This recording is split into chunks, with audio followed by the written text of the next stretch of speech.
अस्सलामुअलैकुम dear students, आज हम disposal of non current asset का टॉपिक पढ़ेंगे। ये डेप्रिसिएशन वाला जो चैप्टर है आपका नॉन करंट एसेट्स का, उसी के अंदर ये आखिरी टॉपिक्स में से आता है। ये टॉपिक आपका O level and A level दोनों में है और ये सेम क्वेश्चन आप अपने नोट्स में से देख सकते हो। क्वेश्चन है जी 14.11, क्या कहता है? कार कॉस्ट अकाउंट एट 1 जनवरी 2015 शोड $30,000। कार है जी, नॉन करेंट एसेट है, उसकी जो कॉस्ट का अकाउंट है 1 जनवरी को वो हमें दिया हुआ है $30,000। याद रखें जो कॉस्ट अकाउंट होता है एसेट का वो आपका डेबिट बैलेंस होता है उसका, ठीक है। तो आप यहाँ लिख लें डेबिट। फिर provision for depreciation of car showed 10,000 at the same date. तो आपको पता है कि जो प्रोविज़न है वो लाइबिलिटी की तरह होती है, तो प्रोविज़न का जो बैलेंस होता है बेटा वो क्रेडिट पे आता है। तो एसेट की कॉस्ट का जो बैलेंस है वो डेबिट होता है, याद रखें, और प्रोविज़न फॉर डेप्रिसिएशन का जो होता है वो क्रेडिट होता है बैलेंस। डेप्रिसिएशन कैसे लगानी है? 10% रिड्यूसिंग बैलेंस मेथड से लगानी है, ठीक है जी, लगा लेंगे। फिर depreciation is recorded for each month of use. Yes, जब ये वर्ड आ जाए ना तो आपने बड़ा अलर्ट रहना है कि अच्छा ये अब हमें मंथ्स में फंसाएगा। कोई बात नहीं जी, अभी करते हैं। कहते हैं एट 1 अगस्त 2015। देखिए आपका ईयर कब स्टार्ट हो रहा है? 1 जनवरी को, और 1 August 2015 car is sold for 20,000, payment is to be received through cheque. आपने $20,000 में ये कार बेच दी है। अच्छा, अब आपने बेची है 1 अगस्त 2015 को, तो आपने 1 अगस्त 2015 पे डिस्पोजल की इंट्रीज करनी होंगी। तो चलें अब हम इनको रिकॉर्ड करते हैं। तो डिस्पोजल में बेटा 4 स्टेप्स होते हैं। पहले स्टेप में हम क्या करते हैं कि जो एसेट की कॉस्ट का अकाउंट होता है उसे रिमूव करते हैं। तो एसेट था 30,000 का, डेबिट। तो हम जब कार बिक गई है तो कार की कॉस्ट को ख़त्म करेंगे, तो कार कॉस्ट अकाउंट आपका क्रेडिट हो जाएगा और प्रोविज़न फॉर डेप्रिसिएशन बेटा आपकी डेबिट हो जाएगी। तो मैं पहली एंट्री करने लगा हूँ, प्रोविज़न फॉर डेप्रिसिएशन, वो बेटा आपका डेबिट हो जाएगा।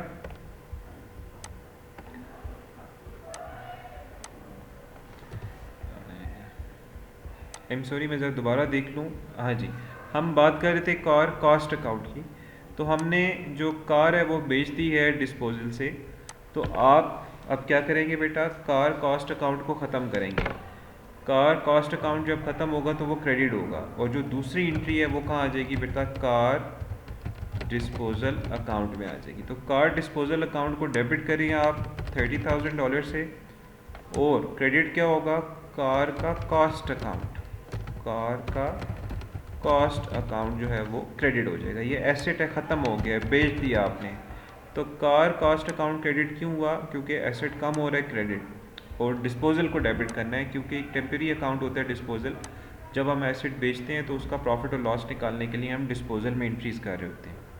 चलिए बेटा, फिर provision for depreciation of the car है 10,000 है। अगर आप देखो तो जब कार बिकती है तो कार के दोनों अकाउंट्स ख़त्म करने हैं, कार का कॉस्ट अकाउंट भी ख़त्म करना है और कार की प्रोविज़न फॉर डेप्रिसिएशन का अकाउंट भी ख़त्म करना है। लेकिन यहाँ पे एक प्रॉब्लम है। यहाँ पे जो हमें प्रोविज़न दी हुई है 10,000, वो तो 1 जनवरी 2015 की है, ईयर स्टार्ट की है। इट मीन्स कि हमने अभी तक इसकी डेप्रिसिएशन कैलकुलेट नहीं की जो इस साल की बनती है। तो चलें अब हम इसकी डेप्रिसिएशन कैलकुलेट कर लेते हैं। तो वो 10% रिड्यूसिंग बैलेंस मेथड से हमने लगानी है। तो अब वो हम कैसे कैलकुलेट करेंगे? देखो, 30,000 की कार ख़रीदी थी, इस साल के शुरू तक वो 10,000 डेप्रिसिएट हो चुकी थी। डेप्रिसिएशन का रेट है 10%, ठीक है। अगर आप देखो तो ये आपकी 1 साल की डेप्रिसिएशन बनती है। लेकिन बेटा हमने तो साल की डेप्रिसिएशन नहीं निकालनी, हमने तो मंथ्स पे चलना है। तो अब अगर हम देखें तो हमने कितने मंथ्स की डेप्रिसिएशन यहाँ कैलकुलेट करनी है? 1 जनवरी से लेके 1 अगस्त तक ये कार यूज़ हुई है। तो जनवरी, फरवरी, मार्च, अप्रैल, मई, जून, जुलाई, 7 महीने जो है ना ये कार यूज़ हुई है। तो मल्टीप्लाई बाय 7 डिवाइडेड बाय 12। तो बेटा ये आपकी कार की डेप्रिसिएशन जो है वो आ जाएगी। यहाँ पे आप वर्किंग साइड पे कहीं कर सकते हैं, सॉल्यूशन में कहीं साइड पे एंड में भी कर सकते हैं। तो अब हम देखते हैं कि हमारे पास ये क्या अमाउंट बनती है जी। तो जी बेटा, ये आ रही है 1167। ये जो है वो डिप्रिसिएशन है इस साल की, जितने में 7 महीने वो इस्तेमाल हुआ है। तो पहले से अगर आप देखो तो प्रोविज़न है 10,000। आप याद रखें जब भी आप डिप्रिसिएशन कैलकुलेट करते हैं तो डिप्रिसिएशन एक्सपेंस डेबिट हो जाती है, प्रोविज़न फॉर डिप्रिसिएशन क्रेडिट।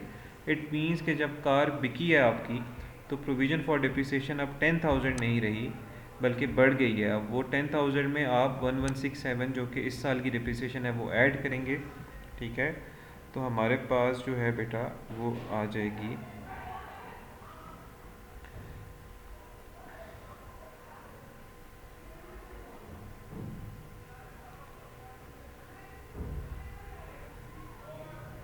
जी, तो हमारे पास बेटा आ जाएगा 10,000 प्लस 1167, तो 11,167, ठीक है। आपकी जो टोटल प्रोविज़न बन रही है वो 11,167 की बन रही है। चलें बेटा, आप प्रोविज़न फॉर डिप्रिसिएशन को हमने ख़त्म करना है क्योंकि एसेट बिक रहा है। तो provision for depreciation account debit हो जाएगा।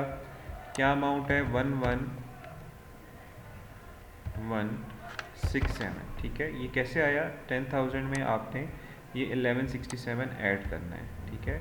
और जब भी आप डबल एंट्री करेंगे डिस्पोजल में तो आपकी जो एक एंट्री है वो कार डिस्पोजल अकाउंट में ज़रूर आएगी। अगर यहाँ पे मशीन आप डिस्पोज ऑफ कर रहे होते, मशीन बेच रहे होते, तो वो मशीन डिस्पोजल अकाउंट बनता है, ठीक है। यहाँ पे कार है तो वो कार डिस्पोजल अकाउंट बनेगा, बिल्कुल ठीक है। चलिए, ये दो एंट्रीज हमने कर ली हैं। अब तीसरी एंट्री में देखना है कि हमने ये कार बेची कितने की है। तो बेटा वो $20,000 की आपने कार बेची है, आपके पास पैसे चेक के थ्रू आएंगे तो आप बैंक अकाउंट को डेबिट करेंगे। कितनी अमाउंट है बेटा? $20,000 है। बैंक अकाउंट डेबिट हो जाएगा और क्रेडिट क्या होगा? Car disposal account. ये क्रेडिट हो जाएगा बेटा। कितने से क्रेडिट होगा ये? 20,000 से। अच्छा, अब आखिरी स्टेप में हमने प्रॉफिट और लॉस को कैलकुलेट करना होता है। तो प्रॉफिट और लॉस आप यहाँ से भी कैलकुलेट कर सकते हो। देखो 30,000 की कार थी, वो 11,167 डेप्रिसिएट हो चुकी थी। तो अगर हम देखें तो 20,000 माइनस 11,167, तो 30,000 माइनस 11,167, तो बेटा 18,833 ये हमारी नेट बुक वैल्यू बनती है। तो मैं यहाँ कहीं साइड पे लिख लेता हूँ कि जो कार हमने बेची है उसकी नेट बुक वैल्यू बनती है 18,833 जी। तो मैं यहाँ पे, बल्कि यहाँ पे लिख देता हूँ आपको net book value at disposal time या डिस्पोजल डेट। तो net book value at disposal date अगर आप देखें तो बेटा वो आप निकालेंगे कि 30,000 की ख़रीदी थी जी, और कितनी डेप्रिसिएट हो गई थी? इतनी डेप्रिसिएट हो गई, ठीक है। तो अब हमारे पास ये आ जाएगा 18,833 जी। तो अगर आप देखें तो आपके एसेट की, मतलब आपके कार की नेट बुक वैल्यू आ रही है 18,833 और आपने ये कार बेची है $20,000 की। तो बेटा आपको प्रॉफिट हो रहा है। 18,833 की चीज़ आपने 20,000 की बेच दी है। तो याद रखें जब भी प्रॉफिट होगा तो आपका प्रॉफिट और लॉस स्टेटमेंट जो है वो क्रेडिट हो जाएगा, मतलब इनकम स्टेटमेंट को क्रेडिट करना होता है, और जो कार डिस्पोजल अकाउंट है वो बेटा हो जाएगा डेबिट, ठीक है। अब इसका डिफरेंस आप कैसे लेंगे वो आपको मैं बताता हूँ कि कैसे लेंगे।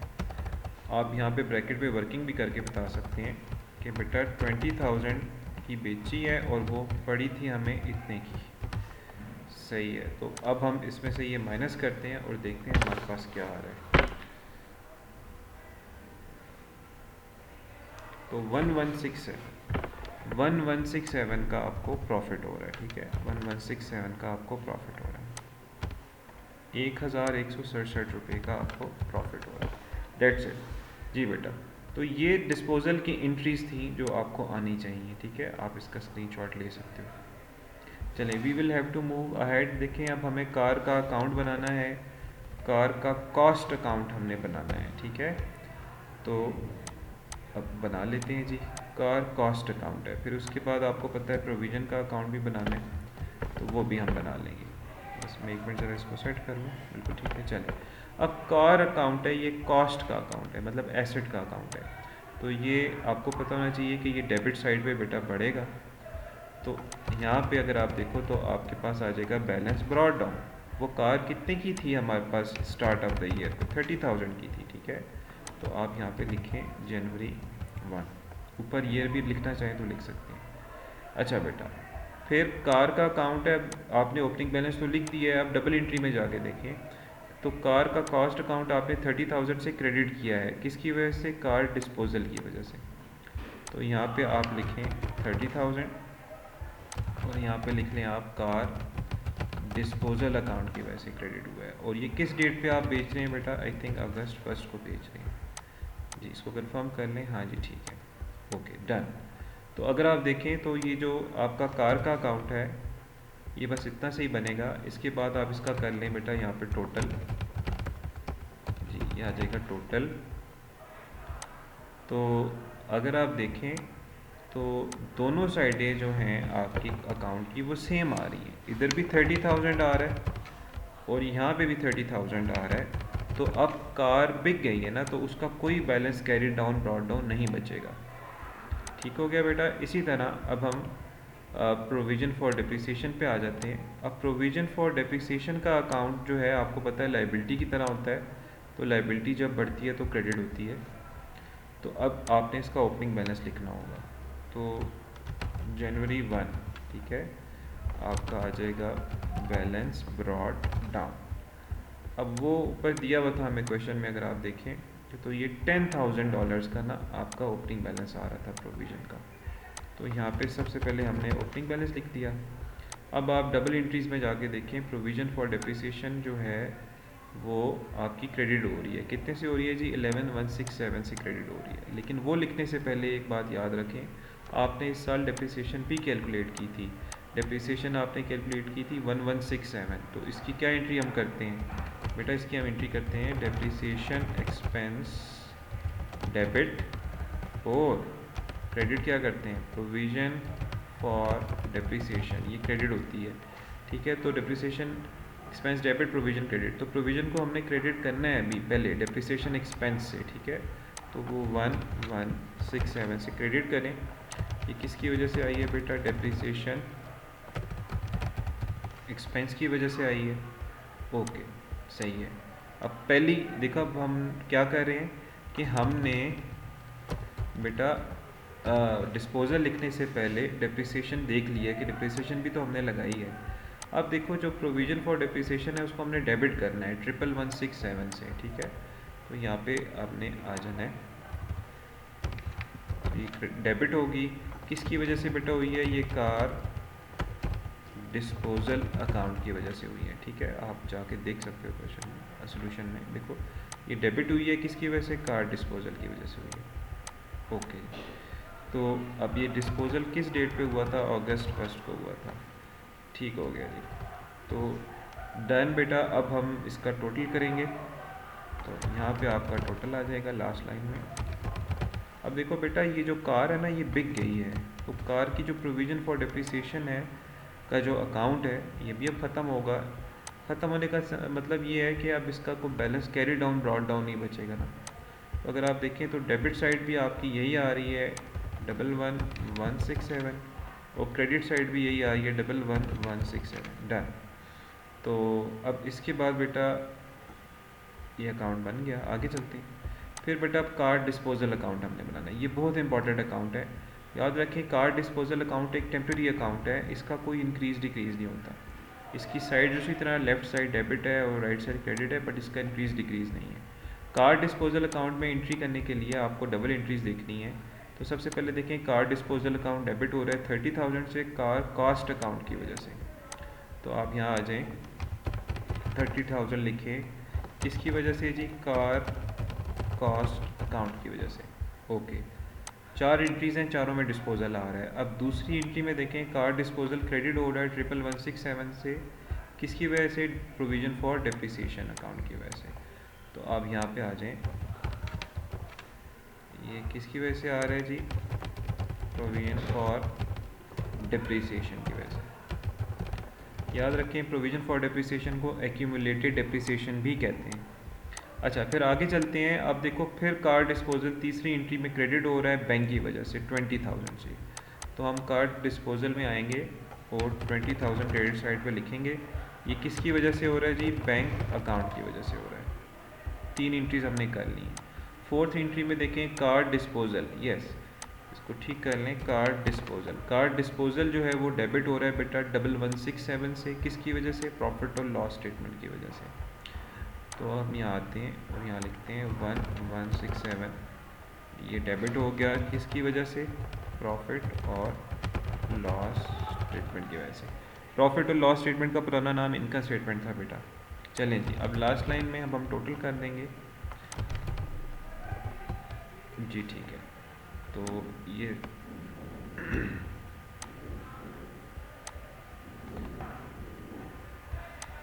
तो यहाँ पे अगर आप देखें तो 31,167 डेबिट साइड पे भी आ रहा है और 31,167 डेबिट साइड, मतलब ये वाली अमाउंट्स और ये वाली अमाउंट सेम आ रही है। तो मतलब आपका क्वेश्चन ठीक आ रहा है, आपने क्वेश्चन ठीक कर लिया जी बेटा। ये 3 टी अकाउंट्स हमने बनाए हैं, आप इनका स्क्रीनशॉट ले सकते हो। Okay, thank you very much बेटा। अल्लाह हाफिज़, ऑल द बेस्ट।